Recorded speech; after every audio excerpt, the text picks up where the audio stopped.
And welcome to our show, Let's Chat.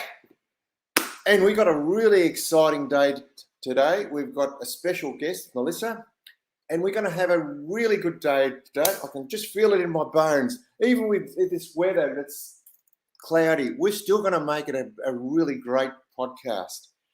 So to start off with, we're up to episode 29 already. Can you believe that? 29, Simon. Isn't that amazing?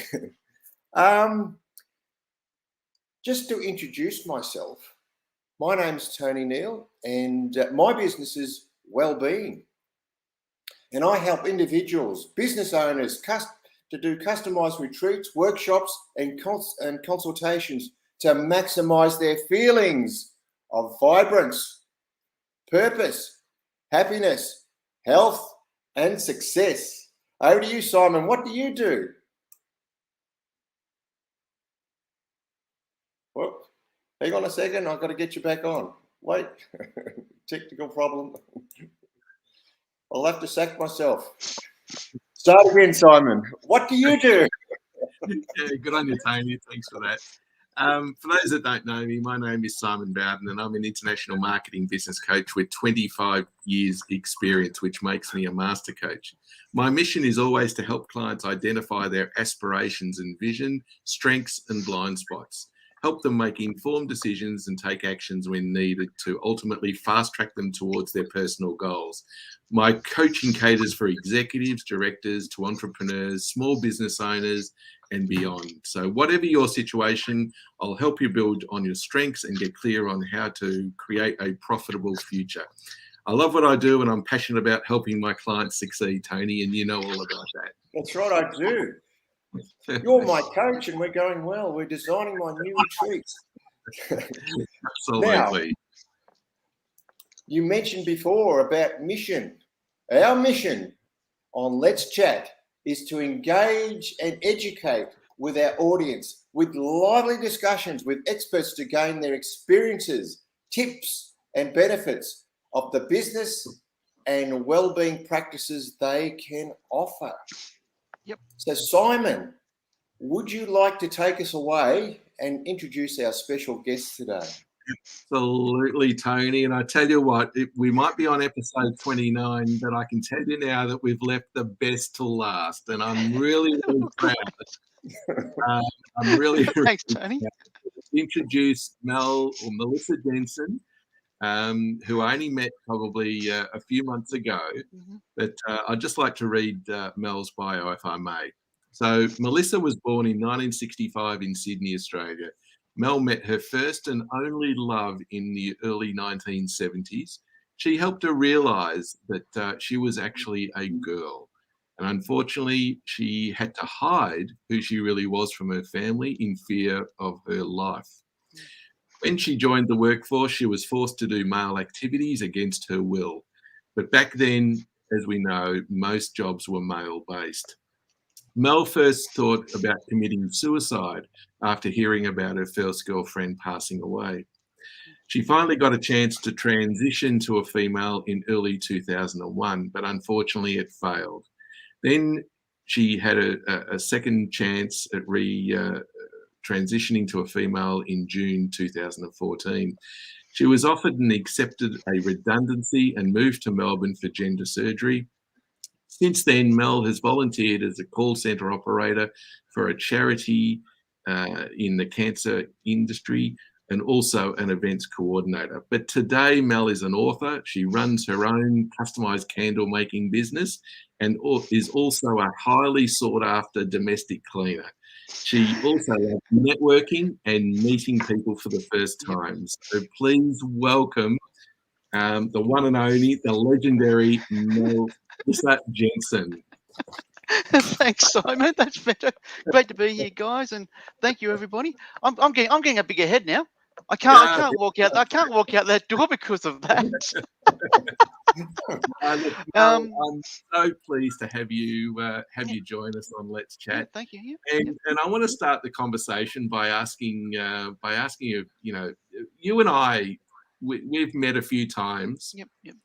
Now, but to be perfectly honest, it's in a networking environment, but I don't really know you. So Yep. please perhaps open up by giving us a little bit of a rundown about yourself. Yep. Well, as you said, I met my first and only love. That was in February 1970. Got to think of the dates. And that was a great relationship. Unfortunately, it didn't work out because at the age of 6, one of my relatives decided to start molesting me, and for the next 8 or 9 years, that really affected me. And I couldn't open up to her, the one person in the world I trusted the most, because I was a boy, and boys weren't victims. So we ended up breaking up. At the age of 16, growing up, I wanted to be a journalist for Channel 7 in Sydney. That was my dream. At the age of 16, I was assaulted, which left me infertile, and basically with major trust issues even more. As you said, I've done male-dominated jobs and everything like that. Yeah, I mean, since I've moved down to Melbourne, it's been great. Like I've done bus driving, I've done courier driving, blood delivery driving, worked as a kitchen hand, worked in my parents' takeaway convenience store in Galaganbone. Anybody knows where Galaganbone is? As the stores manager and short order cook. And I love watching DVDs, going shopping. What girl doesn't? Catching up with you, so I'm looking forward to next Friday. And just enjoying life, sort of thing. And yeah, I'm enjoying. I've gone back into making candles again, and doing the house cleaning and everything like that. And the author, I've got books 13 and 14 well underway at the moment, which I'm really happy about. So yeah, That's beautiful, Melissa. Now you've got a special nickname for Simon. We'd love to know what it is. Yeah, that is. And I'm sure some of the viewers here will actually know what that is. It's actually Mr. Luna Park. Yeah, there you So, go. Smile, Simon. can I just elaborate for elaborate for people that don't know? Luna Park is a fun park here in Melbourne, and also one in Sydney, and they've got a big smiley face you've got to walk through to enter the park. So that's what first time I saw Simon, I thought that's who he reminds me of, Luna Park. So just for fun, right? And just for fun, yep. Yeah, just for fun. And just another question for you. Yep. You are a busy lady. Yep. House cleaner, author, and candle maker, and the host of Melissa's Casual Chats. If you had $10 million right now, what would you do with it? Good question, Tony. So, my dream is I actually want to open up what I call a Steely Centre for transgenders, people questioning their gender, and to help other transgenders with having somewhere safe to live, work, and socialise without having all the issues that are going on in the general society. And that, like, I'd like to, and I'd also like to have transgender summer camps as well, or transgender camps for school kids, because a lot of kids that are transgender can't go to normal camps. And I thought this would be a good idea to have it for the kids. Their parents can come and join us too for one week during the holidays, and just have a bit of fun and everything like that. But I just want to help the wider community, because it's not easy being transgender. It is very, very hard. I can understand just that. another question on that. Sorry, Simon, but you've got me really curious now, Melissa, because one of the things that in the first charter of the United Nations is that it says everybody, and I mean everybody, deserves respect and dignity. So you've been through a fair bit, and I suppose looking down, you've been unaccepted, in other words, for what you are. So tell us a little bit more about the feelings of that, and what's been happening. Well, it gets you down, because you think that I can't help being who I am, and you like, even though I fought it for so many years, tried to be a boy and do everything, all the male stuff and everything like that, but it just gets to the point where you think, do I transition? Do I commit suicide? What do I do? And it really, I mean, there's many times that I've thought about suicide. I mean, I know now that when I was growing up, I had depression, because of the way I was feeling and all that. But it's really to me, like, it doesn't matter who you are. We're all human beings. We are a lot, like about 90% of the population is happy in their skin. I know you both probably are. I know Simon is. But for other people, sort of thing, like having your gender identity, and like a lot of people also say about, because you're a female, you've got to date males. And that's the thing, like, people don't realize that gender identity and sexual orientation are two very separate things. But you actually try to tell people that, and they say, oh, no, you're wrong. And they're trying to tell you, like, this is the thing, that people try to tell me how to run my life. And it really gets to the point where sometimes I'll cry at night and I'll think, is it worth it? Is it really worth it? It's like, it's, I can't think what I was going to say then. Sorry, Tony. Okay. Thank you for being so open and courageous. It's a very hard for you. I can see that. Yeah, it is. Yeah. But good on you for coming on and showing pleasure, that you know, your big heart. Thank you. Yeah. The transgender community in Australia, Mel, you know, have you got some sort of an idea on the size of that community? Oh, that's a good question. I actually don't know. I know it's actually there is a large community here in Melbourne. There is quite a few down here in Melbourne. I don't associate with a lot because of past issues. But in Australia, I think last I heard, there's probably upwards of about 500,000 people. But I could be wrong.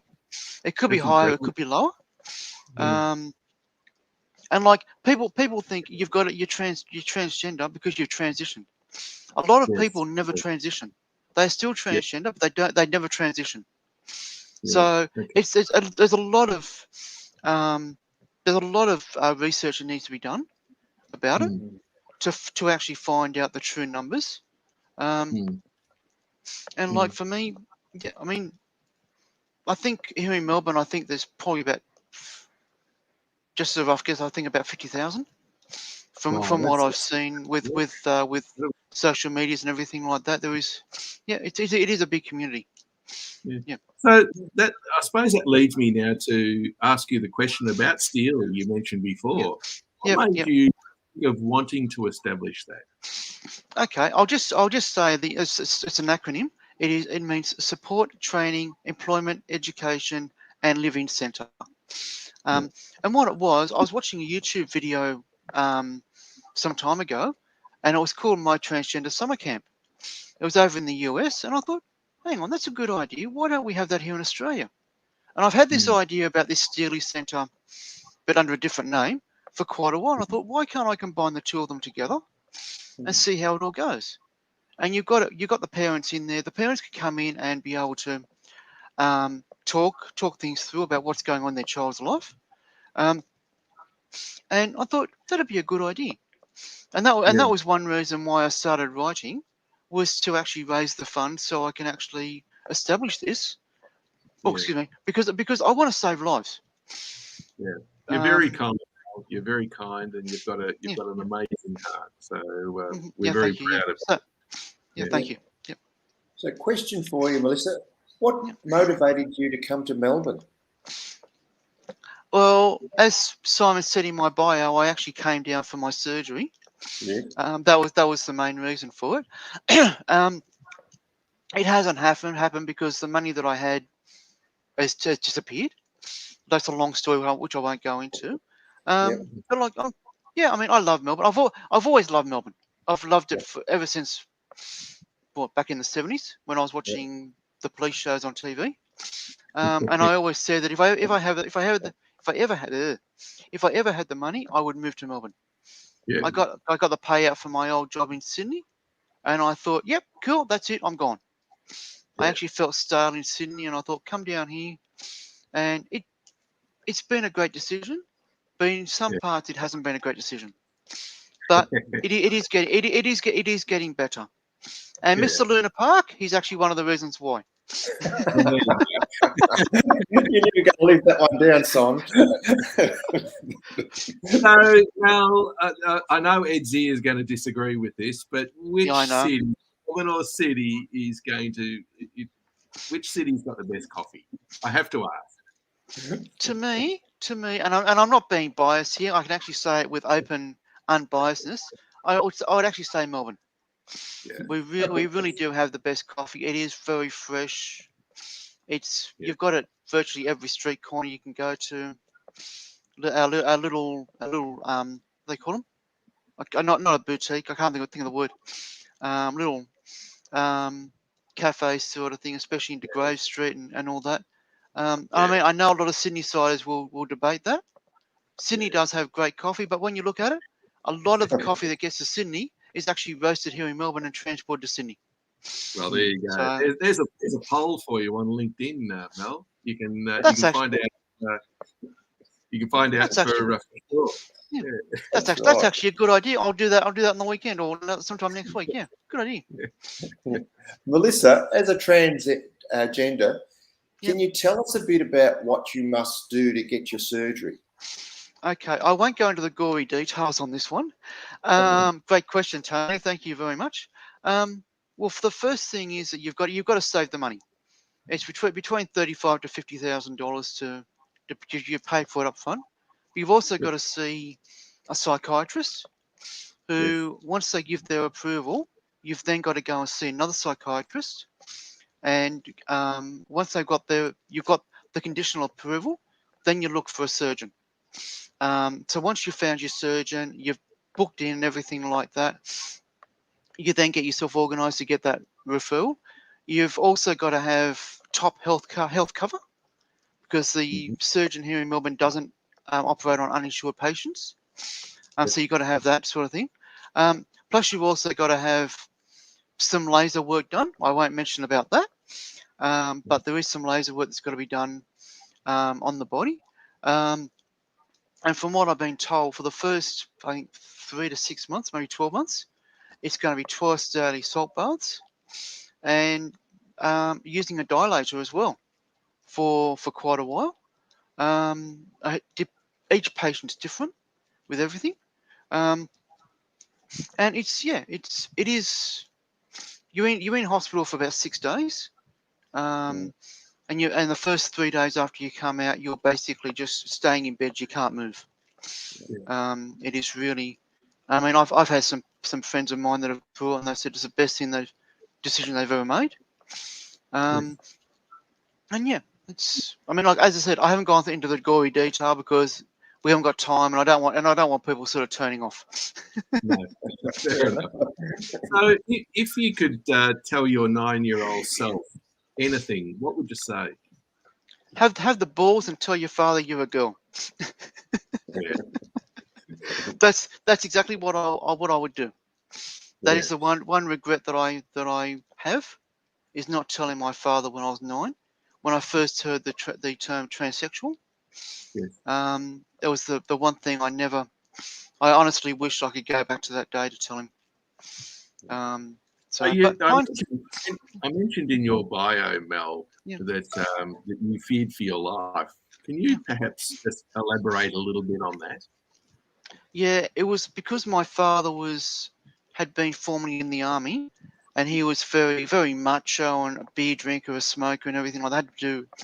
His thing was that women were second-class citizens, and he had a big thing against anybody that was different. If you weren't white Australian, didn't want to know you.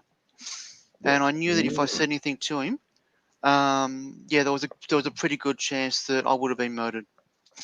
And it was really, I mean, I felt so alone. I felt so alone at the time.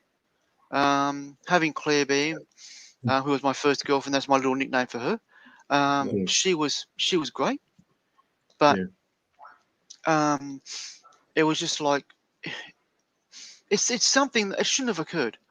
It shouldn't have. Yeah. Our parents should accept us unconditionally, no matter what. Yes, It's totally. yeah, yeah, Totally. Now, Melissa, you also yeah, mentioned that you'd been molested as a child. yeah, Tell us a little bit about the suffering and how long it lasted for. yeah.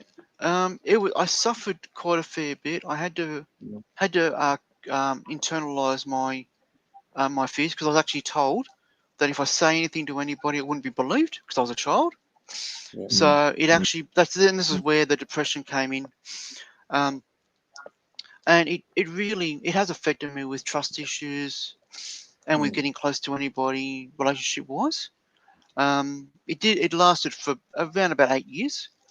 And it was somebody who I thought I could trust, Yeah. and who has since passed away. It has affected me. Like I do have trust issues and all that. Um, Getting out into networking has actually helped me sort of trust more and to open up a bit more. Well, actually a lot more. But I know I've got a long way to go.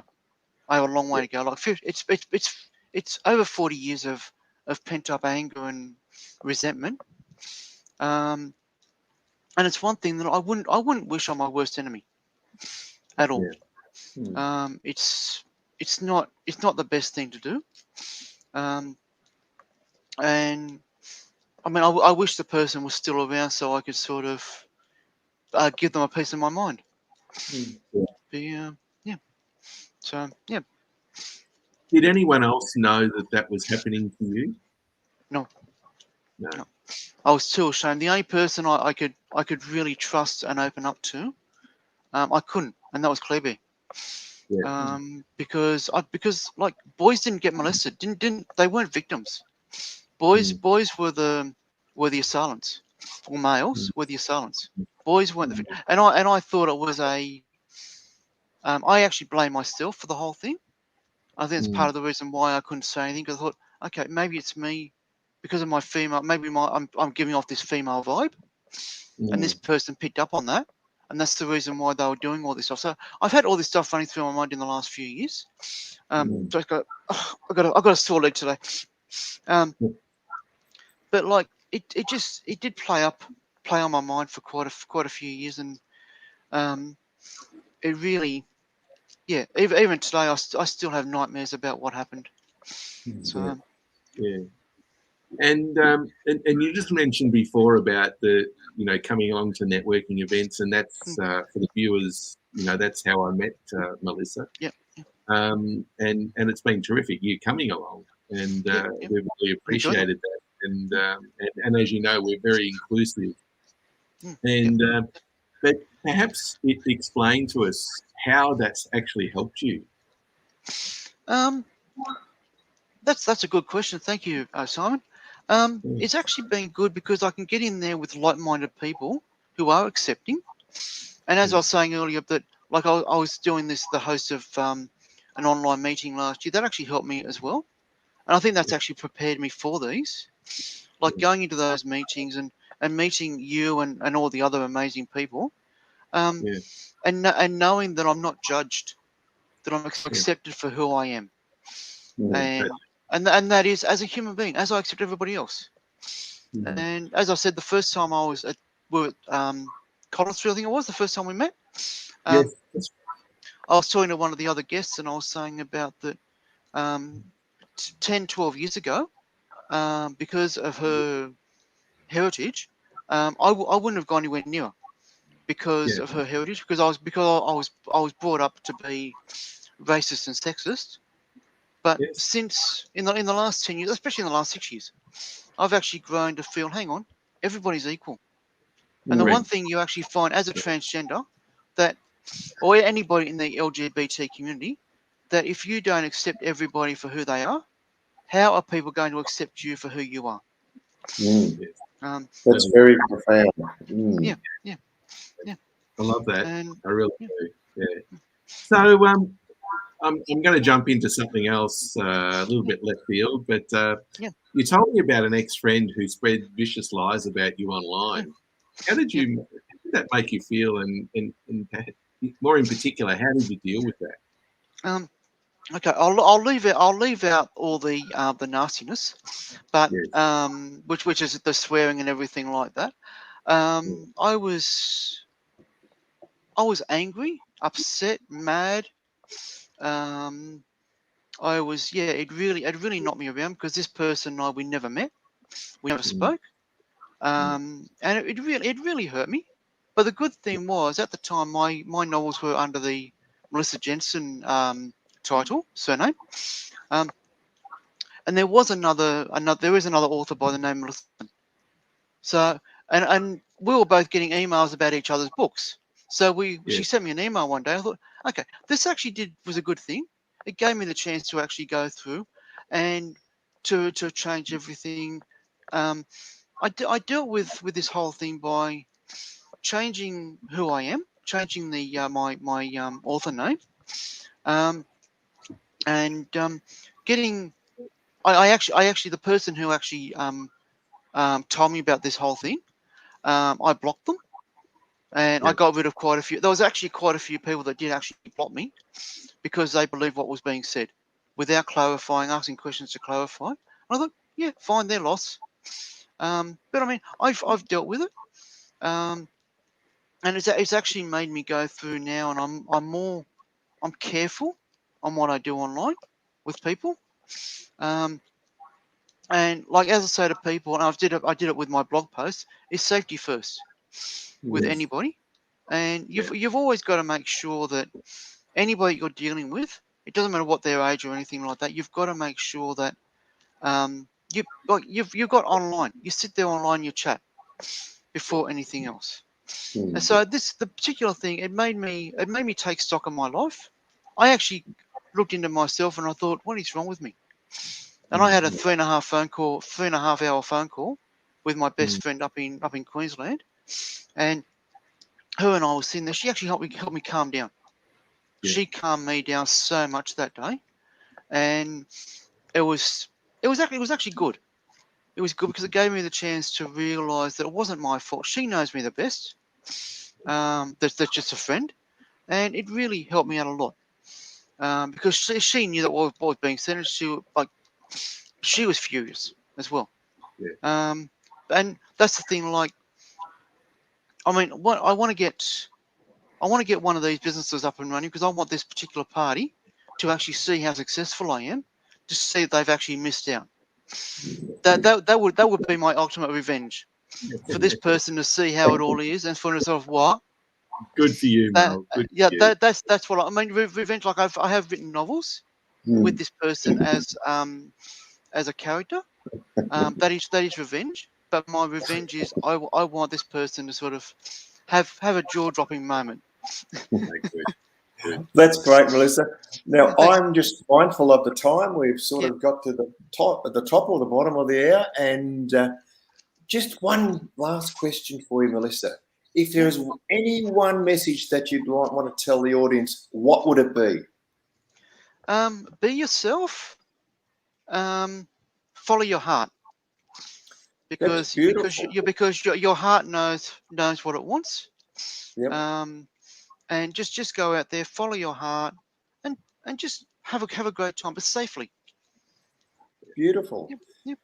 Well, thank you very much for that, Melissa. Yeah, my pleasure. main takeaway from today's podcast is that Melissa's heart really stood out to me. It was so open and it was so true. So thank you, Melissa, for opening up your heart. Because the thing is, there is so much injustice in this world, as we know.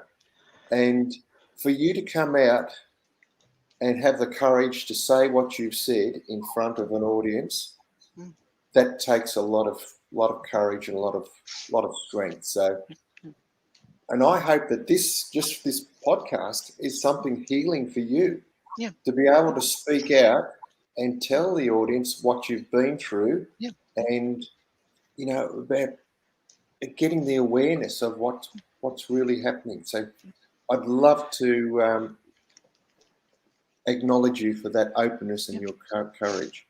Over to you, Simon. What was your main takeaway? Yeah, no, thanks, Tony. And look, I just wanted to say that I think that the big standout for me that Melissa was talking about was acceptance of other people.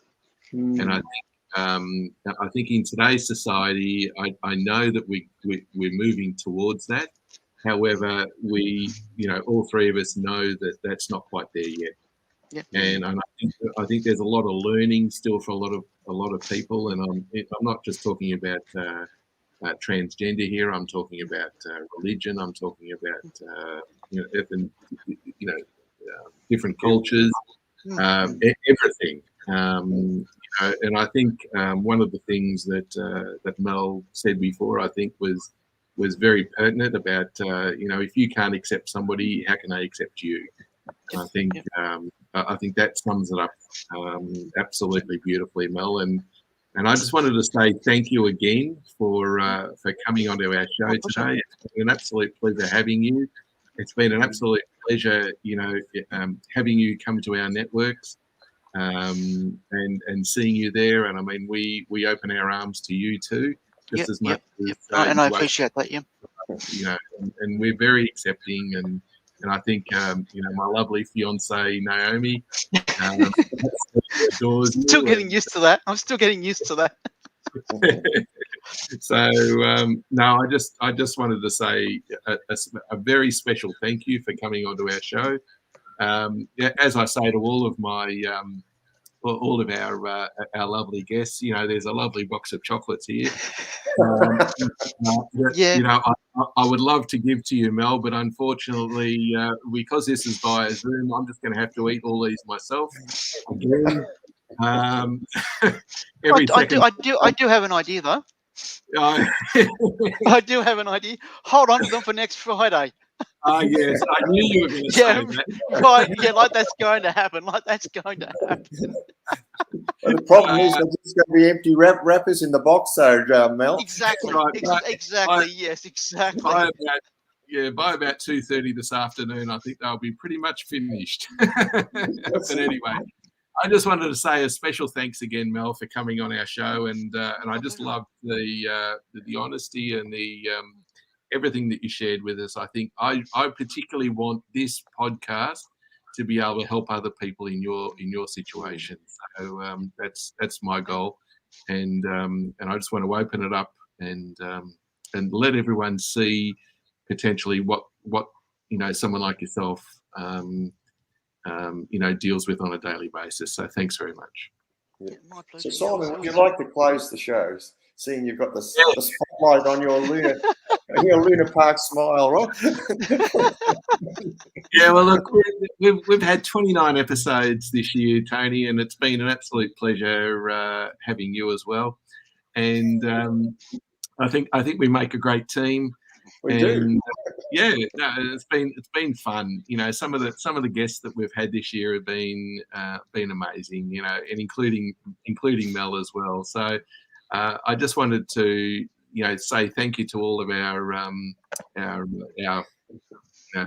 lovely audience, and because without them we wouldn't have the success that we've had this year, and it's been growing in popularity, and that's been fantastic too. So we may have a guest next week, in 2 weeks' time. However, we'll get back to you if we do. But otherwise, I'll close the show by saying thank you very much, everyone, and have a great weekend, and see you all in 2 weeks' time. See you later, guys. Yeah, thanks, everybody. See ya. Take care. Thanks, guys. Yep.